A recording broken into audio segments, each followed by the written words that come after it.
So Robin L says, just a thought, if the back wall of the bench can be against a cement wall, can I just run the ends up against that wall and put brick support pillars for the top next to that back cement wall? Yeah, you can, Robin, and I think that what you're asking is basically, can you make that cement back wall the back wall of your bench? And you can, but I think I would caution you against that, because what you're doing is you are creating a giant thermal mass.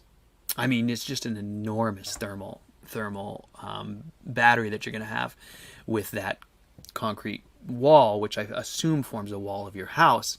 And so I think it would do more to pull heat out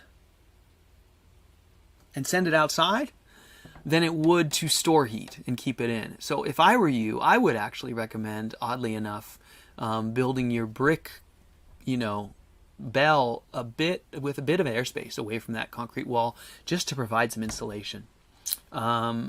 Because I think that mass will just be a big cold sink, and it will just it will make your stove exponentially cooler than it otherwise would be. You'll have to burn far longer, and you won't get very much heat out into your space because it will be going out into the wall. So that's my take. I don't know.